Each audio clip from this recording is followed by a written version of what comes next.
Go. So, are you doing this for something or what? No, it's just an informative Okay. and interesting talk. Yeah. Oh, that's okay. So, right, so I'm Nick, and I want to talk about PocketMocker. So I started working at JetBot, started last semester, and this was submitted to mobile, and then we submitted last week's census, so I kind of want to go over what this project's all about, and why we're thinking about it, and where we are now and where we're going to go in the future. And kind of kick off a discussion about some of the privacy issues that PocketMocker sort of addresses. So, before we start talking about what PocketMocker is, I think it's important to discuss kind of all of the applications that are in the Android ecosystem currently. So there's these malicious apps, and there's work out there that are trying to figure out how these applications are using your data like illegitimately, and they're just taking it and sending it over to the network and possibly doing who knows what with it, and they're using it for just not the best reasons. It's not in the user's intention.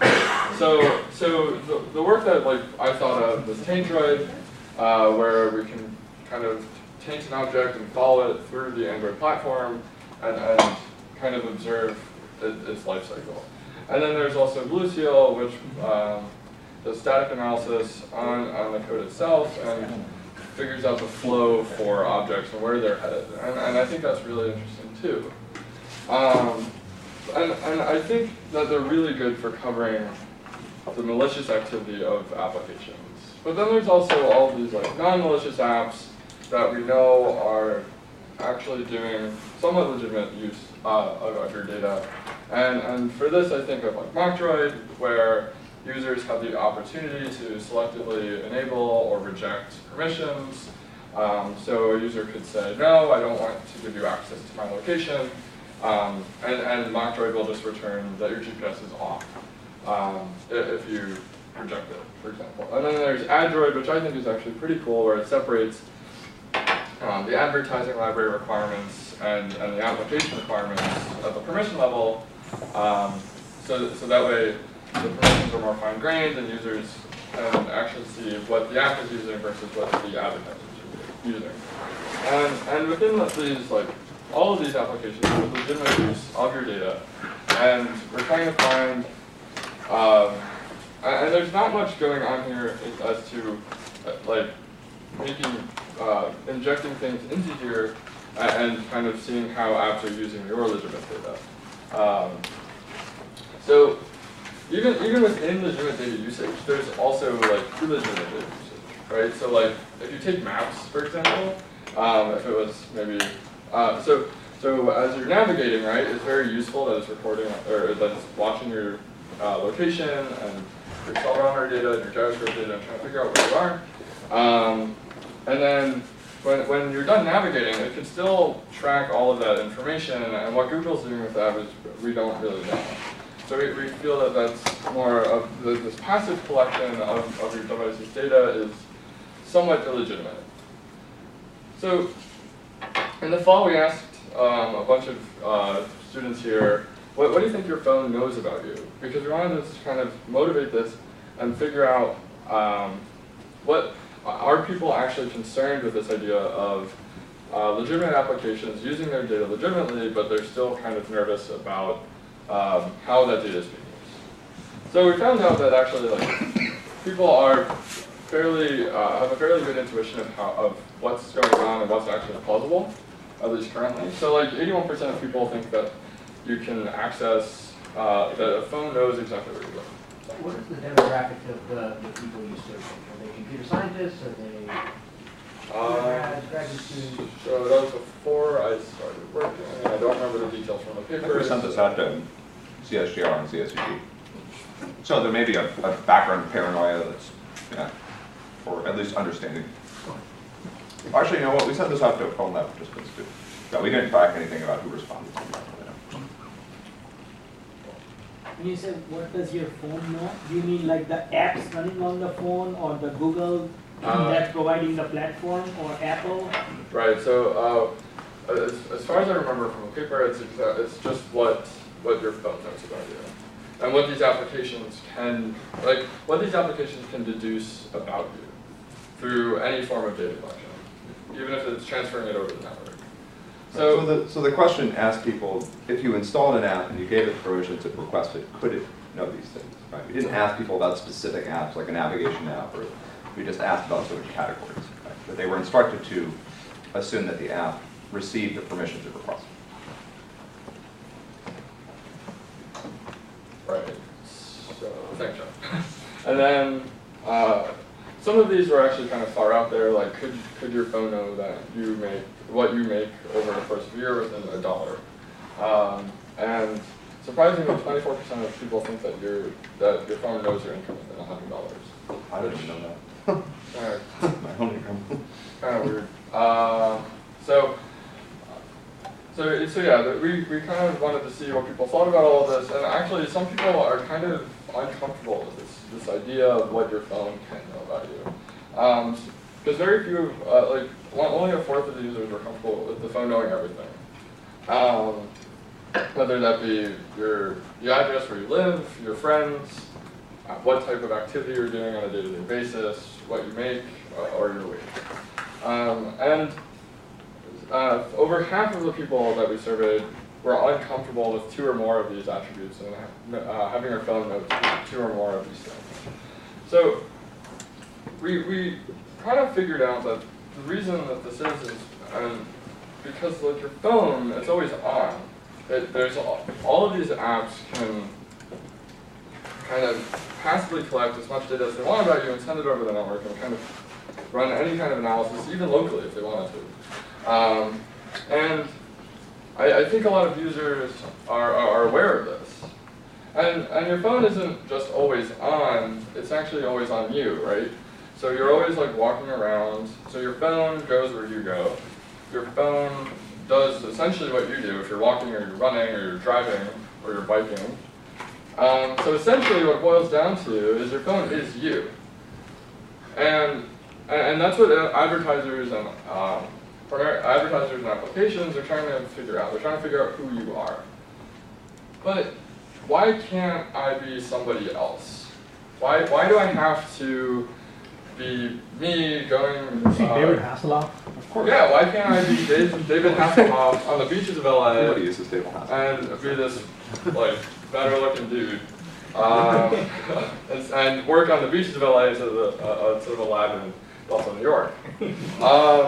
Or why can't I be the Queen of England and have this income level projected that's a lot higher than what I'm making, and I guess be much older than I currently am? Why can't I have that kind of profile? Or why can't I be this professor who bikes to work every day regardless of the snow? No one wants to be that guy. Yeah. So You don't want to be. So to do this, we have to kind of introduce this notion of mock data. And this mock data isn't illegitimate because it's data that you've used at some point in your life. So right now I can't be David Hasselhoff, I can't be Queen Elizabeth, and I can't be Jeff, unless I used his data that he's previously recorded.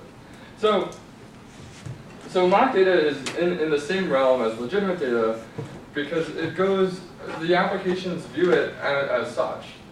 It's just piped right in, and it kind of provides this kind of peace of mind through just, I guess, obfuscation, where the apps don't know what's real or what's fake because the data that's being mocked looks real. It's consistent with time, it's consistent with space, roughly, so they don't know. The purpose of objective-driven context mocking is to allow users to set an objective and then falsify their data to forge their path towards that objective, right? So if they want to become more active, for example, they could record a session on that and record them running around, and then when they eventually, and they can replay this as many times as they want, which will trick their phone and all the apps on there to thinking that they're more active while they're just sitting at a desk, right? So mocking allows you to mock your routine, right? It lets you be somewhere that you're not. So while I'm supposed to be in the lab, I could be out partying if, for example, my phone was installed with an employer's application that kind of watched where I was and they never physically looked for me. You could also form habits that you don't necessarily have. So if you're trying to become more active, as I said, you could kind of have your phone do the running for you while you're just sitting on the couch. And you could also, if for example, in the future where it's not just advertisers, but maybe your health insurance is also, health insurance providers also monitoring your phone and your habits, you could kind of falsify that into thinking that you're more healthy than you actually are. So if this could be you, after recording a trace of walking around the park, for example, you can go back, sit on the couch, and then replay this data. So while you're just laying there, the phone is walking about, and all the apps think you're walking around, and you're not. And then so that's our idea of record and replay mocking. You record all of this data at first for a particular objective, and then you replay it later, and just try to make it consistent. But we also have this other idea of like time shift mocking, where there's forward time shift mocking, where the phone can dwell at a particular location, and then we can remerge paths later. So if I leave work early, my phone can still say that I'm at work, and then rejoin with me later in the real context in this consistent state. And then backward time shift mocking is where the phone leaves before me, and then I catch up to it. So my phone could go into work early, I arrive late, and the same goal is achieved of me working longer than I was actually there, or at least to the eyes of my employer app. So PocketMocker, it's record and replay, at least currently. But besides that, yes? So I think 3 or 4 slides ago, you said you can mark all these things, where what you were marking was very general. In the last couple of slides, it became location marking. Right. Yes. The question is, are you what are the things that you're marking, Sure. and what do you intend to? So we're marking all of the sensors on your device, as well as the location and the networks. Okay. So like the cell towers around you, the Wi-Fi SSIDs around you, all of the sensors on your device, and your location as well. So through all of this, we can recreate prior behavior. Well, you need network to do location, right? Because there are tools that build your location from the network information. So you can't mock Wi-Fi location without mocking Wi-Fi. So you're gonna do this mocking for all the apps that are installed, or I could select like which apps do you? So right now we're at a state where we're globally mocking. So all apps are treated the same, and there's no priority of which apps are receive mock data or not. Because I wanted like for some apps, say for weather, or I would want them to have my correct. Right. At least the general location to be correct. Yeah, so like if you're using maps, for example, you want that to have a real location, and other apps you might want it to have something else. Yeah, that's part of our future work. Sure. What do you mean by preserving space-time?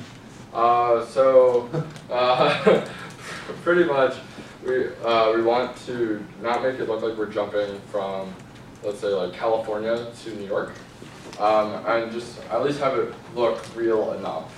So, like, sure, your GPS could turn off for like a few minutes, and I could go from here to my home, and that's sort of fine. But within a few minutes, I can't go from here to California. Sure. Right. So the problem is that, at times, either during recording replay or during time shifting, you and your phone are in different places, right? And if suddenly I want to end the mocking session for some reason, I don't want the phone to suddenly move a mile in a second, right?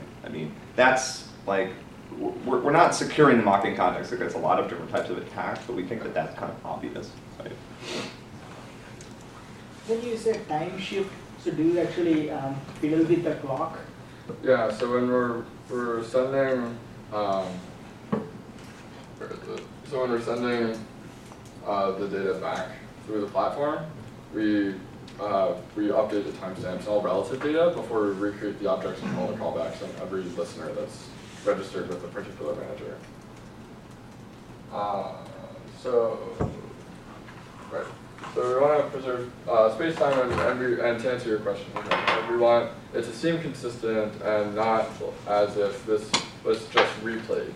It's your current set of data. And we couldn't do this without modifying the Android platform, just because you can't communicate with applications in the state that we wanted to. So we modified all of these managers, like location manager, system sensor manager, and Wi-Fi manager, and whatever,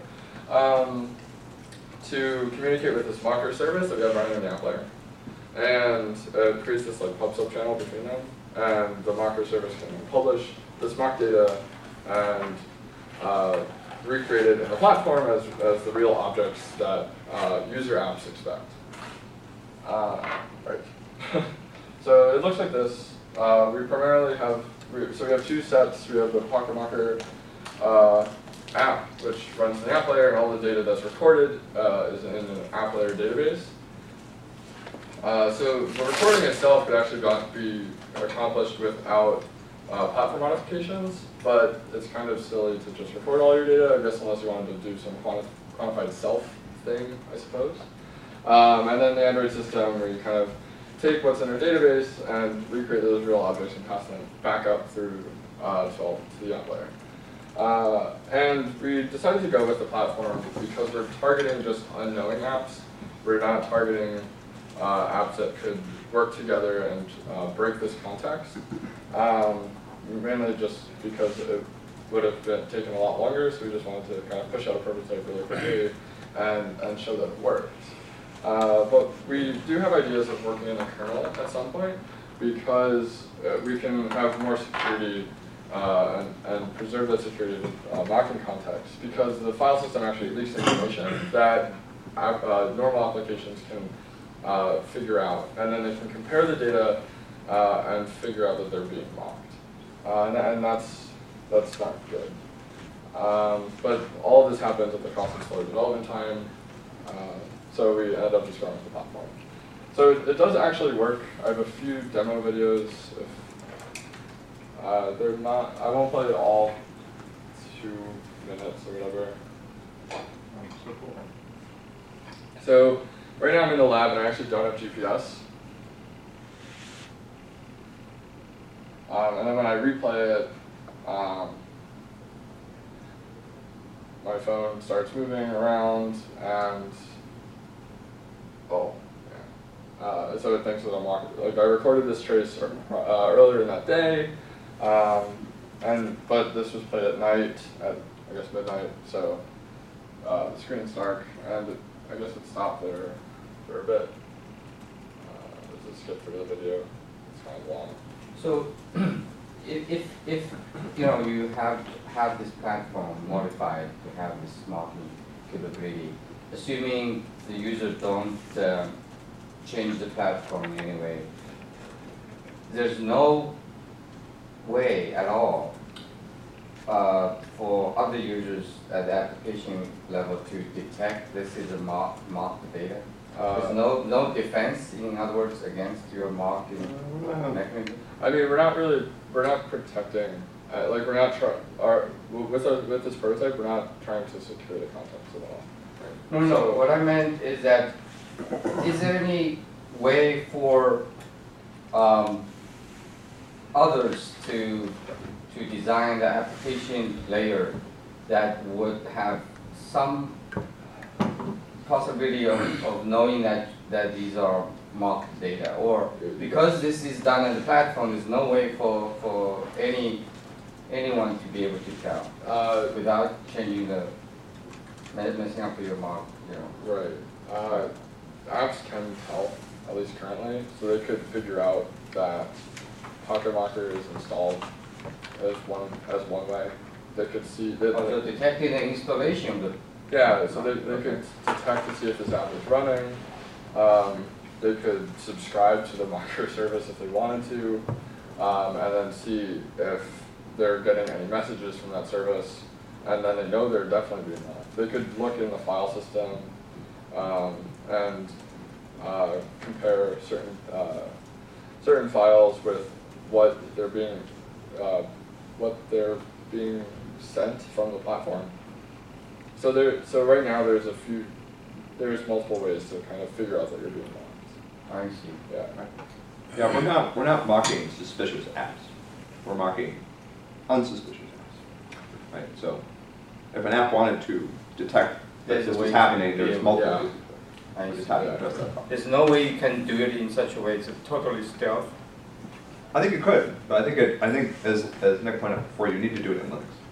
Huh? You need to do it inside Linux, right? Because part of the way that you can tell is by sort of comparing information that Linux provides natively to the information that Android is providing, right? So for example, there's a way where I can read the Wi-Fi BSSID directly from like the proper sys files. I see. And if I compare that with what I got from the platform, And yeah, it'll be something's different. wrong. Okay. Right. I see. I mentioned this is there's actually mobile service or app, whatever it's called, the mobile spy.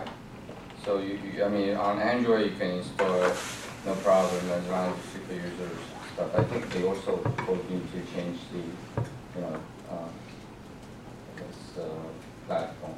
And on an iPhone, of course, you have to first jailbreak the phone before you can install this service, right? So that basically service is supposed to be able to override all of your default settings. Say you turn your speaker off, you turn your cell phone off. It can without you knowing it, turn it on and recording, sending stuff and all that. So I suppose it's probably similar concept, but it's for different purposes. Yeah. Guess so. Nick? You're going to go into what you record and replay. What exactly are you recording and what exactly you're replaying? I mean, I could do this for each of the demos. Okay, because sort of going back to what Chumney was asking, which is what you detect and what you cannot depends on what you're recording and replaying, at what level, right? So like Jeff mentioned, if you go into the kernel, maybe some of these become more seamless, maybe not. The naming the files and so on, you can rename, you can sort of fudge them, you can encrypt. But what you cannot do is, if you actually look at the device, if you can tell that this came into the system at this point and below that, it didn't exist, or something along those lines. So I guess, yeah, if you're going to tell us what you're marking, then. Yeah, sure. So when I recorded this, I recorded, so this is actually a somewhat awkward result after I found out a bit later, after looking at all the data we collected. So it works, but it's not perfect. So we ended up recording I just did like type all on your sensor, and then I just set up a listener to record for all of your sensors. And I was also recording your GPS location at a rate of 1 second, location update every second. And every time I received a location update, I kicked off a scan for a nearby Wi-Fi, as well as picked up the cell location from telephone manager. So this is, I mean, one thing to give in mind is, I mean, this is really resource intensive, right? And we have some battery management results, right? And that's, I don't know if there's any way to work around that. But part of what we're trying to do is collect, we're trying to collect the superset of all data that could potentially be requested later. Because we don't know what apps will ask for during the mocking session, right? So if an app, if the accelerometer, we don't have accelerometer data and the app turns on the accelerometer, then we're in trouble, right? So essentially we turn on like everything like this once we. So yeah, that is everything we're recording, and then when we replay it, it's actually just because Jeff mentioned energy usage, it's actually not even noticeable when we're replaying. But we replay back everything that we recorded in chronological order, essentially. So you're replaying it as intents? So right now, I just replay back through the listeners, so it's not through the intents, it's through. So you're like, if you, manually like, calling the listeners. Yeah, so I just call the callbacks on the listeners. Primarily because this was like the first real Android thing I've ever done. So Sure. No, but I'm sort of, because this is what makes it detectable or not detectable. Right. So that's what I'm more curious about. Yeah, like I didn't instrument all of, like each of the managers have polls, at least in this prototype. Like I didn't instrument single requests for update, for location updates. So if you call that, it'll be the real data, but we send back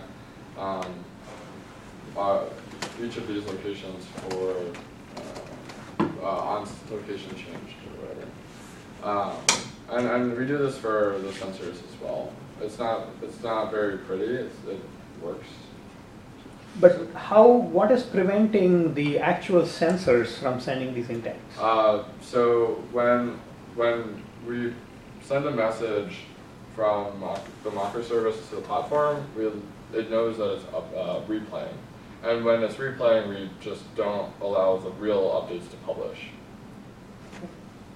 So we suppress real data. Yeah. Have you thought a little bit about data that can be validated by sources off the phone? So for instance, like a light sensor. Say it's now 10 p.m. and you're replaying a trace from when you walked around the park at noon, right? And as we proceed to like more augmented reality sorts of things, where you have videos and things like that, how do you mock data like that? Like, is that possible? It seems like the more sensors you have, the harder it is to reconstruct something that you can't then say ping, what is the temperature here, or, what is the light intensity at this location, which is data that's, decently easily available outside of the phone if you have a net connection. Right. I think, on the spot, I think we have to handle those on a case-by-case basis. Because at least for the light example, if you have recorded data from the time of now, you could just replay that particular sensor's data from that point in time. So if it's 10 p.m., we can grab recorded data for the light sensor that happened around that time, and then replay it, and then it's fairly consistent. But I think to sort of extend this answer, I think that the spatial consistency we can get, right? Because we're trying to maintain everything that's consistent with the location, right? Your example suggests because it's a temporal inconsistency, right? So that's a little bit more complicated. Well, I was curious. Actually, really hadn't even thought about that. I was curious if you guys are thinking about like synthesizing, because although apps have access to this data, you have access to it as well through the network connection. You'd be like, I want to be at the park. What's the temperature at the park? What's the light intensity at the park? Now I'm going to synthesize the data that maybe I can't easily mock to make it consistent. So I think that it's doable. It's just it seems like you want to potentially also look at this, part mocking, part synthesis. And I'm not sure what. Yeah, that's very cool. Right now we're sort of relying on the recorded replay to handle these sorts of issues. So, for example, I can't, I think Nick pointed this out, but I can't mock something I haven't done right now. Right? I actually have to record it and then play it back. In the future, certainly there should be ways to synthesize parts of this information, but I think the temporal consistency thing is something we hadn't thought about. And that's, even if I have a trace that's, like from a walk during the winter and I'm replaying it during the summer, that's going to look odd if I'm pulling temperature values, although it's Buffalo. Right. So another, I guess along the same lines is, instead of replaying all the sensors in the same way you recorded them, I think the thing you want to do is sort of separate them and then see what they match up, because that helps you said, energy-wise, just because you only replay selectively. Right. Two, maybe if I'm walking the same space, the Wi-Fi scans are the same, whether it's morning or night, but the light sensor reading is changing. So now I sort of get these separate traces and mix and match them, which makes it it gives me many more combinations depending on the time and space and time. Yeah. I'd also consider just having the Mocker app continuously active and pulling data just over the course of regular daily life and sort of building up a model of a user's behavior and Yeah. Talk about this as future work, sort of like a library. Yeah, we wanted. Because that could help us address these spatial consistency problems too, right? So, If I need to get from point A to point B, if I haven't done that, then it's hard for the mocking context to do it, right? But if I had enough information about little pieces, I might be able to synthesize Right. you actually moving through a particular, moving from any arbitrary point that you've been before. So many of the things that do any amount of learning without just saying, okay, he's at this place, I think he's at this place at this point. But for the things you talked about initially, the person, how much money does he make, or what demographic does he fit into. So those typically involve some amount of learning and sort of parameterizing these things, right? So if you're doing an exact replay, I suspect that can be detectable, Yes. right? That- So, I don't know, some white Gaussian noise, Close enough. depending on the sensor, and even more, like if you do the modeling, then you get into fairly involved things. Like so, even if you throw in white Gaussian noise, I can figure out that it's loosely. I mean, Yeah. you can, yeah. But if you have a model, then there is more intelligent things you can do. Both, I mean, for both of these things, I can synthesize data depending on the model. I can also like do things in a fairly robust way to any sort of detection. Yeah. I mean, just I guess just something that I was thinking about with this though is I was curious like how, because you do similar things like every day. Well, not necessarily every day, but like if you do a particular task, you might do it in roughly the same way. And I'm curious if a model could how consistent that data looks or how similar that data looks if you repeat the same task multiple times.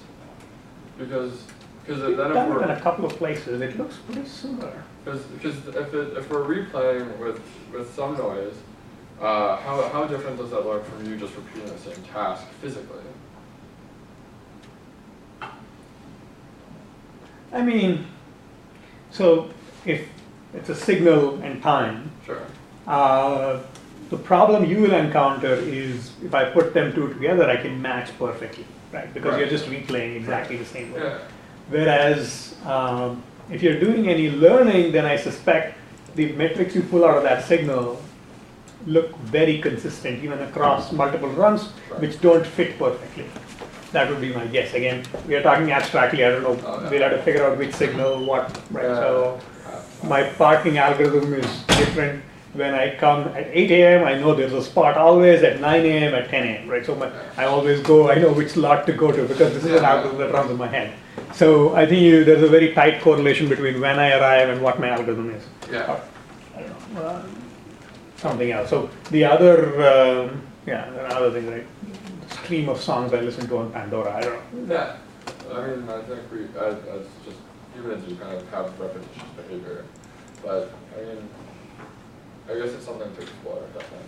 Yeah, and going back to Oliver's point about the model, the other thing that will help is when you want to append traces to an existing thing that you're doing, model helps a lot. If it knows in the afternoons I'm usually at my desk. Mm-hmm. Now you can append a jog and now you can do other things, right? Yeah. So, and I wanted to mention this when you had the poster as well. There are some things that are quite cute and interesting that you can do in terms of, and I don't know if you did any of that, which is how do you merge things, right? So suppose I go off on a jog and unexpectedly I leave my office, which was not expected. So I sort of, how do I merge this back? And there's some sort of, there's some sort of things interesting which to keep it consistent in sort of time. Yeah. Especially if you allow the trace to sort of lag over time and sort of like slowly catch up. Right. So the phone could be following behind, 10 minutes behind, And until I am at one place for long enough where it can catch up. Right, but here you're making an assumption that you know the activity. So maybe I'm driving, which means I move much faster, or I'm walking, which means I'm moving much slower. So what does catch up mean? All this comes back to some way of modeling of these actions, which I think brings in a lot of interesting things. Yeah, it's definitely, just generation of your data and generation of traces is something that we want to explore in the future, definitely. It seems like you have more demos. Yes, we have a few more demos. Funnier demos. So this one, so here we're mocking a check. We're using. So does the April 1st have any significance? You're trying to fool the phone? What was it? I don't know. April 1st? Oh yeah, so I recorded these for our submission Right, on April 1st. Just to April show 1st. that it was like, that it's not moving. I wanted to have like a stationary. I told Nick to use a newspaper. You know, the way you do that to date. Right. The problem is that if you just write April 1st on a post-it It's note, not you can clear. do that whenever.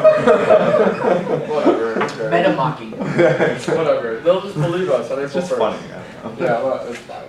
It's April Fool's Day. I mean, Exactly. I mean, they don't. Whatever. trust And me. you're fooling the phone. Yeah. So we couldn't actually submit this one because it's personal data, but so here Starbucks is like 100 feet away.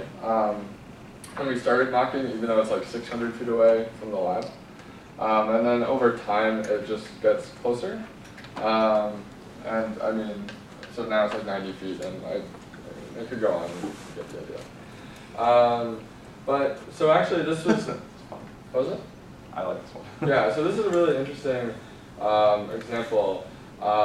So I recorded my accelerometer data when I was playing this racing game, and it's accelerometer driven. But when I replayed it, it's actually really hard to get the timing correct.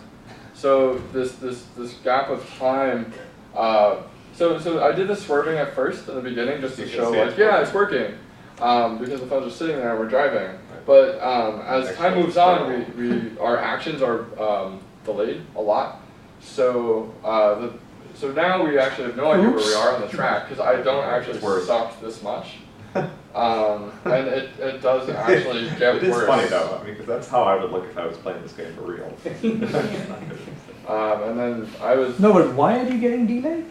So since I started recording at a particular point in time, I started replaying at a different point than when I started recording. You have to match up the That doesn't explain the error. Sure it does. No. The error just sort of accumulates over time. Yeah, that's what. Why is it accumulating? There we go. Now it's going backwards. So yeah, now it just does this thing because it doesn't know where it is, because the turns in the circuit are matched up with some recorded value from before and some point in time. And since No, but I guess the question is, are you accumulating delay? And if you are, that doesn't explain, the offset doesn't explain the accumulation. Because initially you drove okay. It's linear. No, initially it didn't. The point, with this sort of thing, this is almost, so this is an interesting example that I think is sort of relevant to what Taylor was working on too, right? Because this is showing how these UI errors can add up, right? Because if you imagine I took a time trace of my button presses and as I went through an app, right? And then I started, but it's a little bit off, right? Like some of it will work, right? But then I'm going to be pressing random stuff, and the action of the app is different, right? So now pretty soon I'm in a totally different submenu. No, but that video didn't convince me of either or. Is it an offset error or are you accumulating? Because if you're accumulating error, then there is an issue with the replay, right? So you're not being consistent in time. It's an offset error. So like, I started recording at one point in time, and then when I replayed, I started at a different point in time. But when we're replaying the accelerometer data, it's replaying it consistently with when I recorded it. But since it started at a different point in time, it's just off. But this is that's an interesting question for me. If you load the phone, now how bad is your replay? Again, I guess that's something that it starts as an offset, and then because the interface, because the system doesn't react in the way that it reacted when the thing was initially recorded, you start getting a compound error. It's a feedback. Yeah, there's no feedback. Yeah, that's less of an issue to me than. I don't think it's a big issue. Really? I mean, it depends on your application. Yeah. Why do you want to mock a game?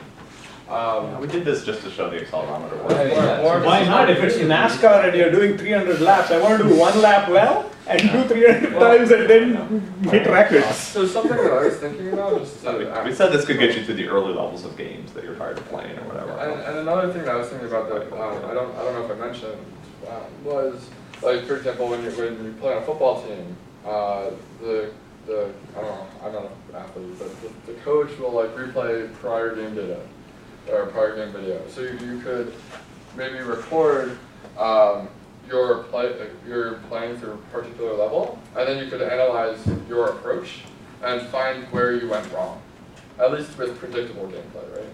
So if there's randomization in the game itself, you can't really do this.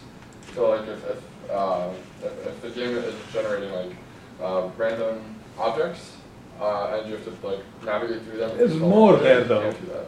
What was that? There's more there. What you're saying is there's a cause and an effect, right? And you have to correlate those two things before you get there, and that gets into the estimation. Yeah, I'm it's sorry. gonna be hard. Yeah. Keep going, Nick. You have 10 minutes. Let's Okay. get through some of this stuff. We have some more survey results. Yeah. And go forward. Okay, so actually from the survey results in the fall, people actually are interested in mocking their data. It's not just, oh, this is a really cool idea, let's experiment with this, let's see how it performs. People are actually interested in not in falsifying their data and not looking like their real self. So surprisingly, at least to me, is 60% of users would mock 2 attributes, right? So, and I think it's what, like 20, what's that, 32, 42% would mock 3 or more. So, like, people are interested in this kind of a thing. And when we ran, we actually did a user study with just a pedometer app, and people with like 7 users, and they thought it was really cool, really interesting idea, and they saw different applications for PocketMocker besides just like this behavioral stuff. So there's definitely an interest in it besides just like the cool factor or the hack factor. Yes. Question: when you say that people would want to mark an attribute, did you do any studies as to what that attribute or attributes were? And Oh yeah, so it's like mock your address, mock your friend. We asked about each one of those 5 attributes. Yeah. Okay. The answers were funny, actually. A lot of people want to appear more poor than they actually are. Maybe they think they won't get any more ads. I don't know. But it's like, I would have expected the opposite. Yeah. So now that we can mock our data, is it cheating? I mean, I guess it depends on the rules that you play by, but for the permission rules, right? There isn't anything saying that users have to provide truthful data in the first place. So I guess in that sense, it's not really cheating, at least from my perspective. But I mean, you could totally cheat and game other types of apps and systems with this, and cheat in real life instead of just cheating application developers and advertisers. Is mocking safe? So if your doctor subscribes like this health-related application to monitor your activity, and then you start mocking that, and that could put you in a life or death situation. So it's probably not a good idea to mock that kind of an app, but if you're uncomfortable using that app in the first place, you should probably opt out instead of faking it. Otherwise, you might have quick home contact. Disclaimer slides. So another problem. So some problems that we have. It's a platform modification. It's heavily reliant on that.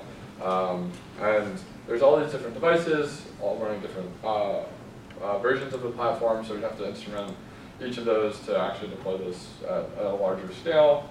Well,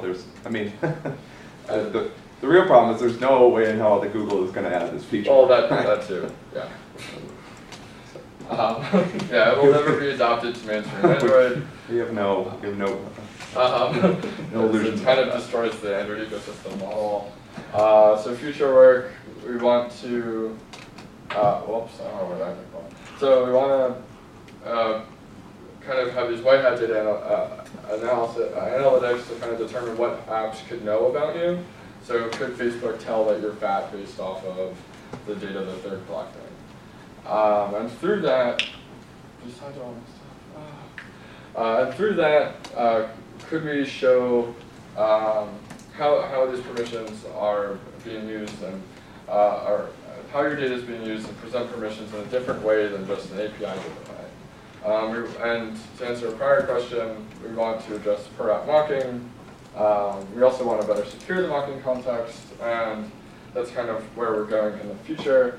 But that's what we've been working on, so if you have any thanks for listening. If you have any questions, comments, concerns, we have a few more minutes in the seminar, so.